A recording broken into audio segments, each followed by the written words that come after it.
Monday morning ನೆನ್ನೆ Sunday ಅಂತ ಸ್ವಲ್ಪ ಲೇಟಾಗಿ ಎದ್ದಿದ್ದರಿಂದ ಇವತ್ತು ಬೆಳಗ್ಗೆ ಎದ್ದೇಳೋದಕ್ಕೆ ಸ್ವಲ್ಪ ಕಷ್ಟ ಆಯಿತು. ಎದ್ದ ತಕ್ಷಣ ಸ್ವಲ್ಪ ದೇವ್ರ ನಾಮನ ಕೇಳಬೇಕು ಅನ್ನಿಸ್ತು, ಹಾಗಾಗಿ ಹಾಕ್ಕೊಂಡಿದ್ದೆ. ಇನ್ನು ನನ್ನ ಮಾರ್ನಿಂಗ್ ಡ್ರಿಂಕ್ ಕೂಡ ಕಂಪ್ಲೀಟ್ ಮಾಡಿಕೊಂಡೆ. ನೆನ್ನೆ ನೈಟು ಮಳೆ ಬಂದಿದ್ದರಿಂದ ಪಾತ್ರೆ ಎಲ್ಲ ತೊಳೆಯೋದಕ್ಕಾಗಿರಲಿಲ್ಲ, ಪವರ್ ಇರಲಿಲ್ಲ. ಸೊ ಹಾಗಾಗಿ ಅದನ್ನು ಎಲ್ಲ ತೊಳೆದಿಟ್ಕೊಂಡೆ. ಇನ್ನು ನೆನ್ನೆ ಸಿಟಿಗೆ ಹೋಗಿದ್ದರಿಂದ ನಾನು ಸ್ಪೋಕನ್ ಇಂಗ್ಲೀಷ್ ಆನ್ಲೈನ್ ಕ್ಲಾಸ್ನ ನೀಟಾಗಿ ಅಟೆಂಡ್ ಮಾಡೋದಕ್ಕಾಗಿರಲಿಲ್ಲ. ಹಾಗಾಗಿ ಇವತ್ತು ಕೂತ್ಕೊಂಡು ಇಂಪಾರ್ಟೆನ್ಸ್ ನೋಟ್ಸ್ ಎಲ್ಲನೂ ನೋಟ್ ಮಾಡ್ಕೊತಾ ಇದ್ದೆ. ನೀವು ಈ ಕ್ಲಾಸ್ಗೆ ಅಟೆಂಡ್ ಆಗಬೇಕು ಅಥವಾ ಜಾಯಿನ್ ಆಗಬೇಕಂತ ಅಂದರೆ ನಾನು ನನ್ನ ಸ್ಟೋರಿನಲ್ಲಿ ಒಂದು ವಾಟ್ಸಪ್ ಲಿಂಕನ್ನು ಕೊಟ್ಟಿರ್ತೀನಿ. ಅಲ್ಲಿಗೆ ನೀವು ಜಾಯಿನ್ ಆದರೆ ನಿಮಗೆ ಅವರೇ ಕಾಲ್ ಮಾಡಿ ಇದ್ರ ಬಗ್ಗೆ ಡೀಟೇಲ್ಸ್ ಆ್ಯಂಡ್ ಇನ್ಫಾರ್ಮೇಷನ್ನ ಕೊಡ್ತಾರೆ. ನನಗಂತೂ ಇದರಿಂದ ತುಂಬಾ ಯೂಸ್ಫುಲ್ ಆಗ್ತಾಯಿದೆ.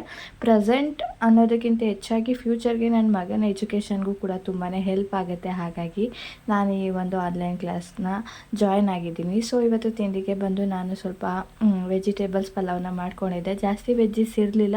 ಸೊ ಮಸಾಲೆ ಎಲ್ಲನೂ ಫ್ರೈ ಮಾಡ್ಕೊಳ್ಳೋದ್ರಿಂದ ತುಂಬಾ ಚೆನ್ನಾಗಿ ಬಂದಿರುತ್ತೆ. ಸುನಿಲ್ ಲಂಚ್ ಬಾಕ್ಸ್ಗೂ ಎಲ್ಲ ಕೊಟ್ಟೆ. ಇನ್ನು ವಾಟರ್ ಮೆಲನ್ ಜ್ಯೂಸ್ನ ಮಾಡ್ಕೊಂಡಿದ್ವಿ. Thank you.